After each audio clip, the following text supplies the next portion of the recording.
Welcome, gentlemen. It's great to have you here today.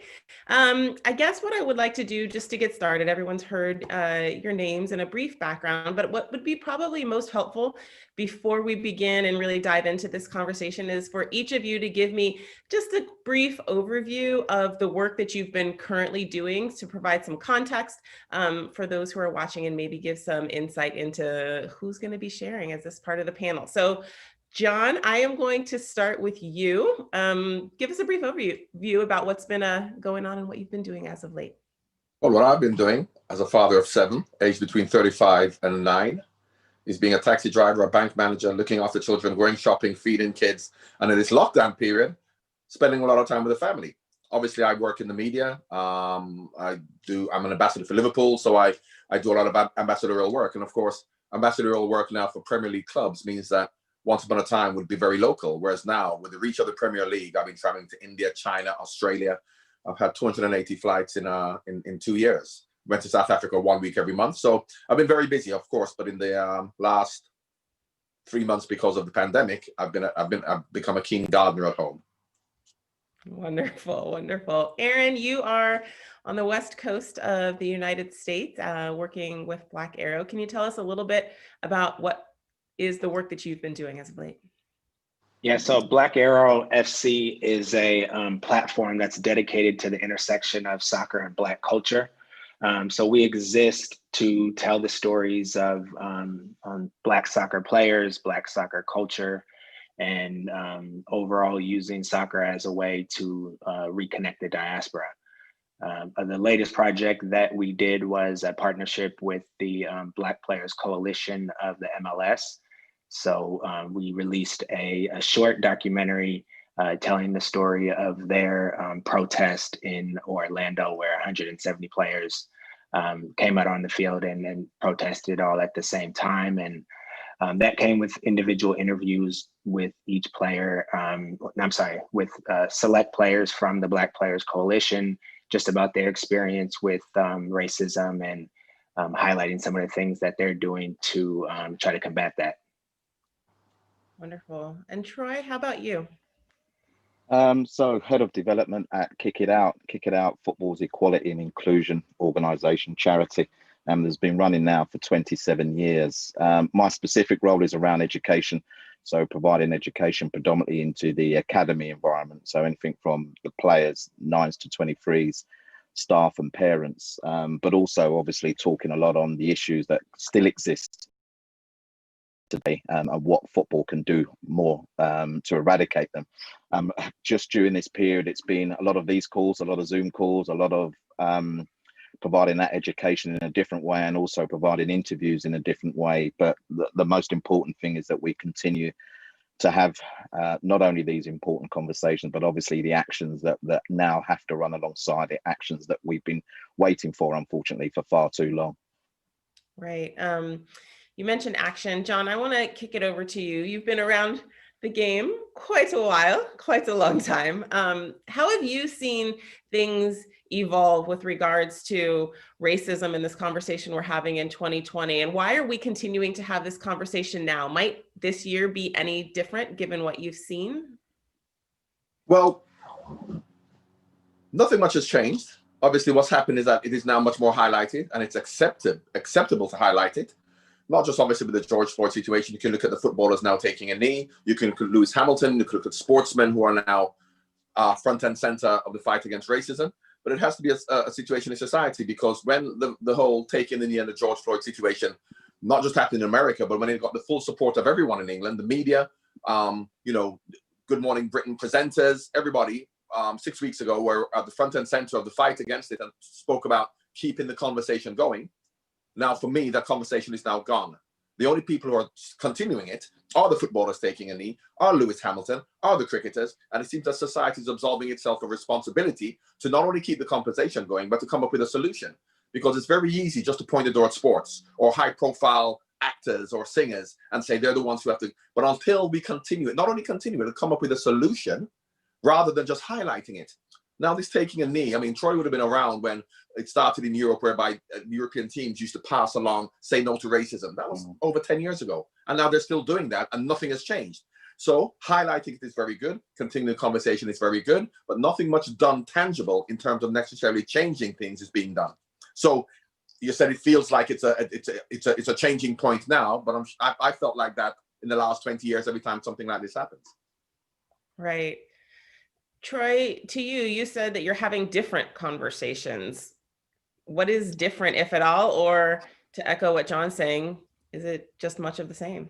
Now, different because there's more people talking. So absolutely agree with what John's saying there. There's more people talking where, you know, you would feel isolated on this conversation. You'd feel like you're the only person talking it up and bringing it into certain areas of the industry, and not many people were listening. So they're different conversations because people are listening, but absolutely endorse the fact that we have so far to go at this moment in time. Is this year the moment of change? It's too soon to judge. We haven't even got many months left. You know, we've been here before. We've been here in John's period of time. We've been here before John's period of time. We've been here where the media didn't want to discuss it, didn't want to put it on their radar. It was a taboo topic, and then people thought, bam, all of a sudden, here we are again. Racism is back. We have to identify that racism never went away. It's how it's spoken about. But what we've got to do now is I'm fed up with the conversations, to be totally honest, listening to the same people say the same things year after year after year. And this is the time. If we don't make action now, we might as well forget it. If we don't have some tangible outcomes and solutions to the impact of what's happened this year, then we might as well forget it, you know. And some of those actions are diversifying our senior positions. Some of those actions are making sure that the conversations that we have remain. Black Lives Matter has gone from the football world, but has it gone from the conversation?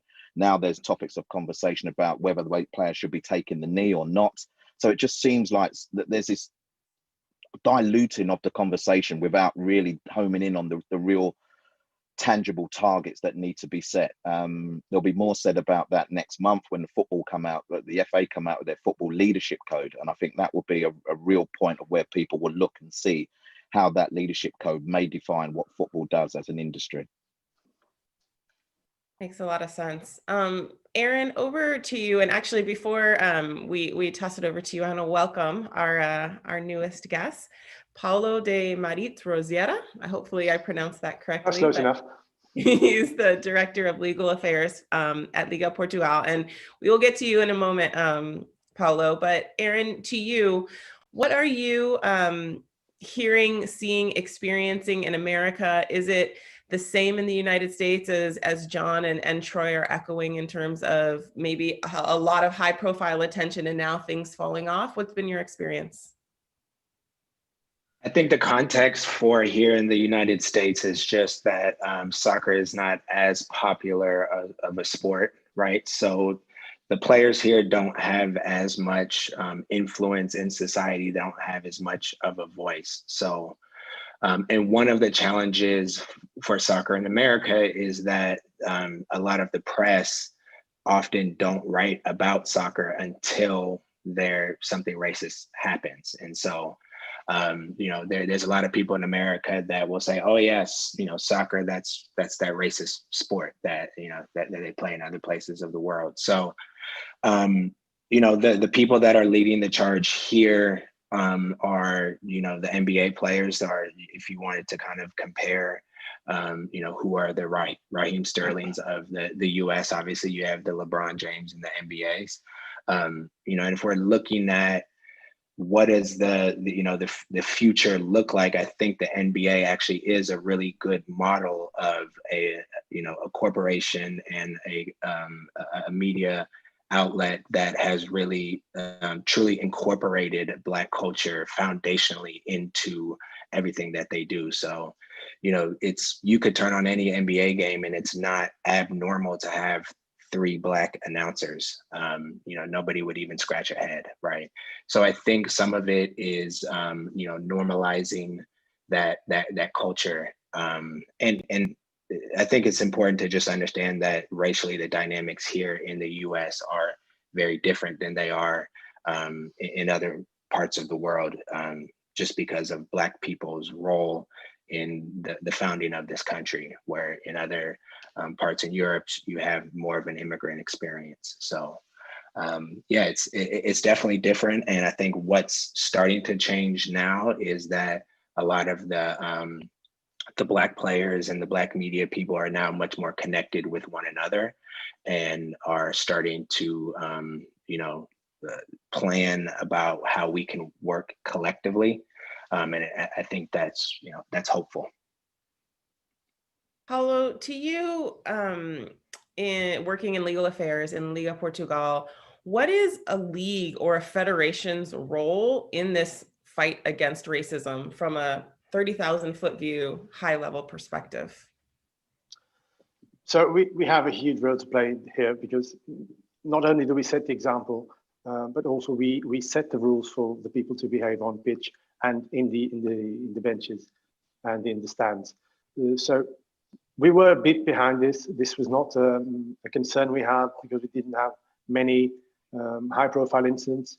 But everything changed last year. You probably are aware of the Malian player Moussa Marega, who was booed off pitch, which had never happened before in Portugal, and probably didn't happen much anywhere else in the world.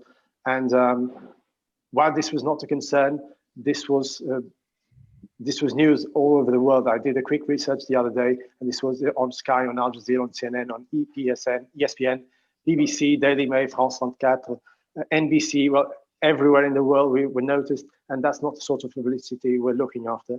We want to be noticed by our players and coaches, regardless of where they come from.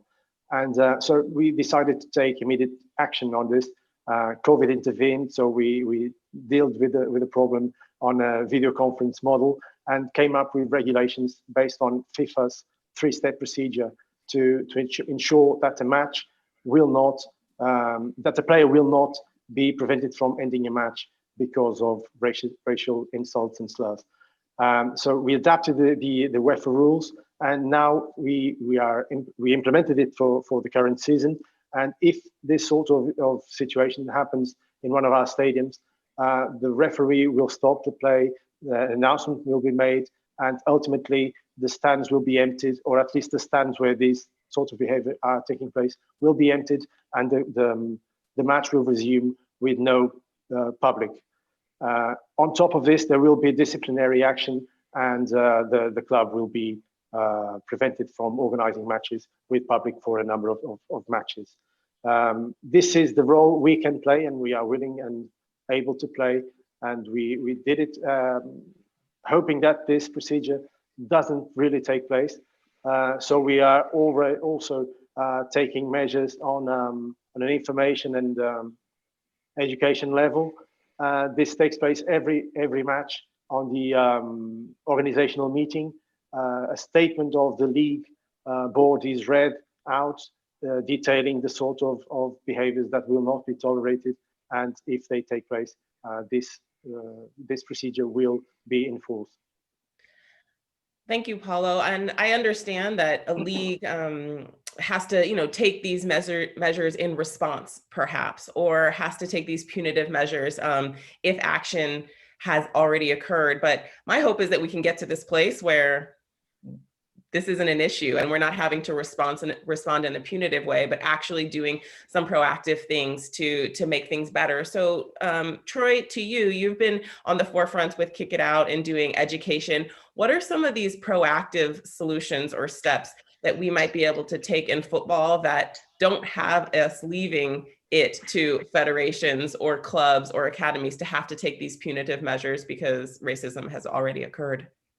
Well, for a start, we need to be open to a conversation. We need to be open to listening to the experiences of the players, of people that work in the game, of people that have been victimized constantly because of the color of their skin. And I'm not even sure if we're still in that place yet. That Mariz situation was one of the worst things that I've seen on a football pitch, if you want me to be totally honest, because it wasn't just the fans, his teammates, the opposition, the officials. He was basically stood there all by himself wanting to leave the field of play. So education is massive, but education is not the only part of where we need to challenge and change. I've already said about leadership roles being more diverse. Our refereeing structures need to be different. How many black referees do we have in the game?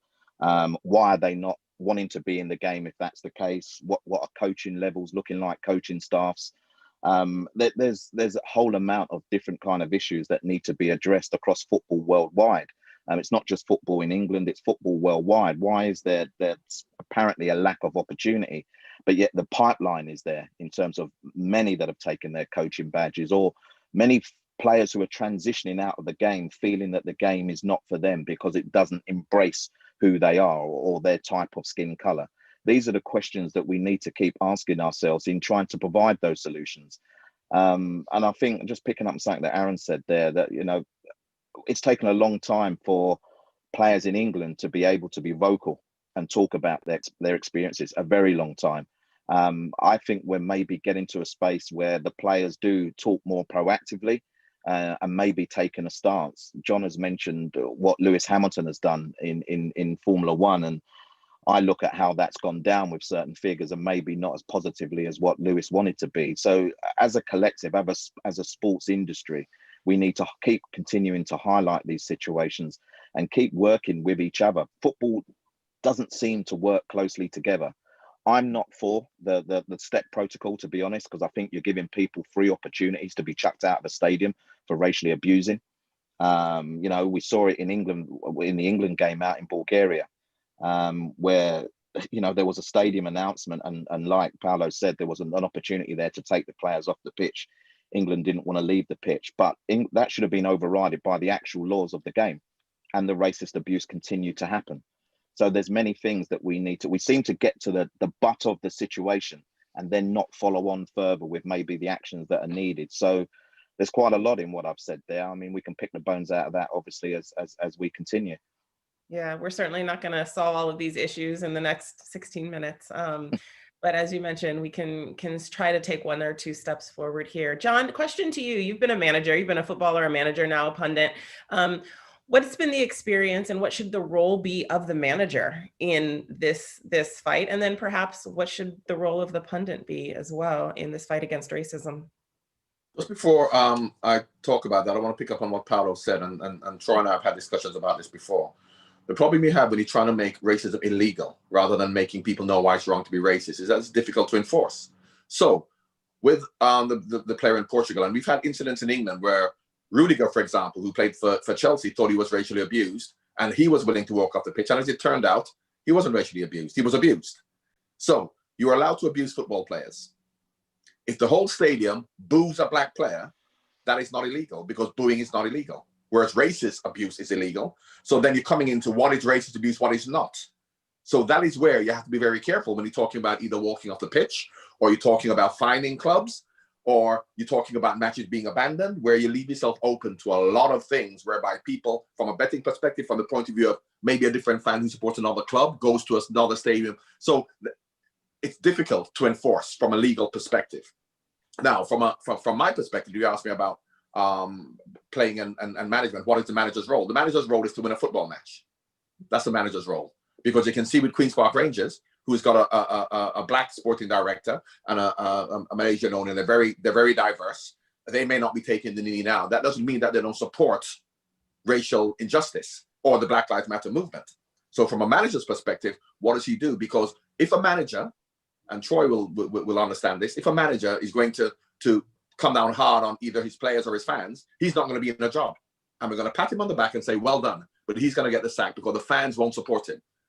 So the manager's job is, from a manager's job, is to win football matches. The manager has to decide as a man whether, yes, I want to win matches, but I believe in standing up for racial injustice. And if I see something happening with my star player in training, I'm going to drop that star player if something happens. So it is society's problem. Football can do certain things in terms of governing its own house. But football is a microcosm of society. And as long as racism exists in society, it will exist in all walks of society.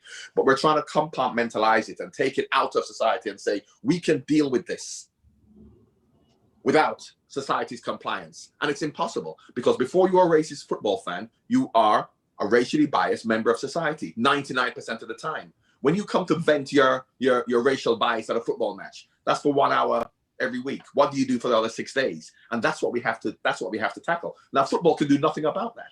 Football can only take care of its own house, and in many respects it is, because it is the not for sports generally. You look at the American footballers, you look at the basketball players in terms of what they're doing, but in terms of what impact is that having?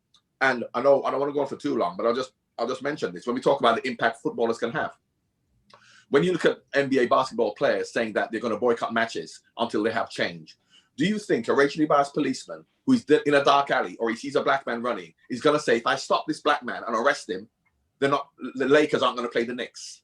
Do you think that can have an impact on his decision as to whether to stop a black man or not, and arrest a black man or shoot a black man? It has no impact whatsoever. The impact it has is highlighting the problem and starting the conversation. What we have to do is then we have to carry it forward. But for years, we've been highlighting it. And now, as Troy said, we're able to highlight it more because the conversation now is not lost. But as long as we just continue saying, let's boycott matches every time a policeman shoots someone in America, that's not going to stop policemen shooting people, because a policeman doesn't care whether the Knicks play the Lakers. What we have to do is change that policeman's perception as to who he thinks is guilty based on how he's been brought up. And that's a very complex situation to do. And we're trying to make it very simple, but it's not, it doesn't work that way, unfortunately. Yeah, we're talking about some pretty big and pretty heady issues for sure. Aaron, to you, we've talked a lot about fans, right? Fans booing in the stadium. What role do fans have in this, and what's been your experience in terms of the fan base and how you've worked with them in the United States, but also overseas? Yeah, I think there's a few things that are really important, and I do think that the fans play a really big role, as well as the clubs and just the institution of soccer. One is we need more Black people in the stadium. I think that, I always say with Atlanta United, that stadium at any given time may have 15 to 20,000 Black people in the stadium. You're not going to throw a banana on that field because Black people are represented there and they are institutional to the culture that's happening there. And so people don't feel as emboldened. That's one example. Two, I think that I think, to a certain degree, I think we need to talk to some of these fans to find out. I've never seen an interview of a fan that racially abused a player. And I would love to, do some research and have some people speak to them about who, what, where, why, and when, and to figure out some of those solutions. I think the dynamic of the competition of the sport really emboldens a lot of the fans. And I think that we need to change our perspective of how we treat players, coaches, fans, because really what this is a business conference, soccer business conference, right? And I think we need to look at the players and the managers and the pundits as business partners, right? And I think the biggest issue that I think the Black players have is not necessarily that some kid went on Twitter and said something. I think it's the fact that their business partners, which are the clubs, right, are not always necessarily, responding or doing enough to try to stop it. So, I think we have to be innovative. We have to find more proactive measures. John, I would, respectfully disagree, because one thing that's happening here in America is a lot of money and budget is now being put into programs, into institutions, into finding solutions to make a change. And a lot of that comes from the players voicing their opinions and influencing the corporations to invest in stopping the racism.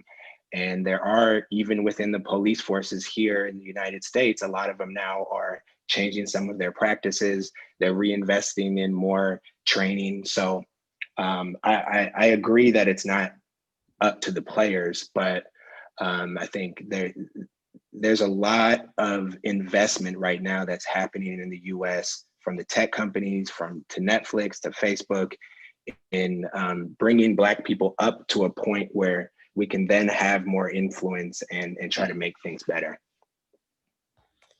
So we've got about 10 minutes left, 9 minutes left. And I'm just going to throw this out to each of you, if you can each kind of take a minute or so to respond. But the title of this session is Everyone's Game 2020. We're talking about racism and working towards eradicating it.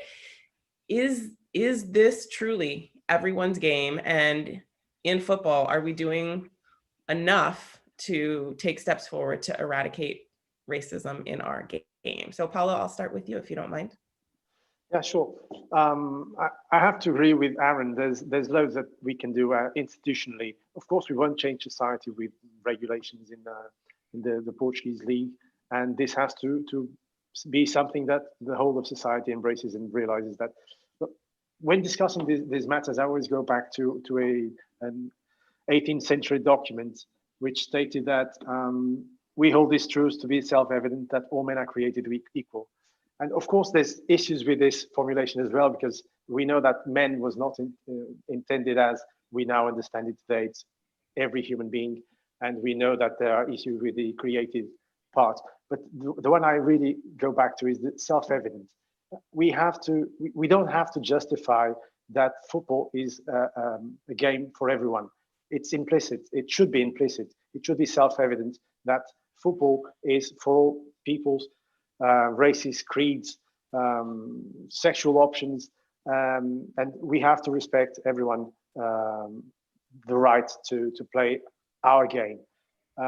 In Portugal, we have a good representation of people from Asia, Europe, Africa, and the Americas, mostly South America, but also North America, in our clubs playing. We don't really have many people, as Troy was saying, at say match officials or leading clubs.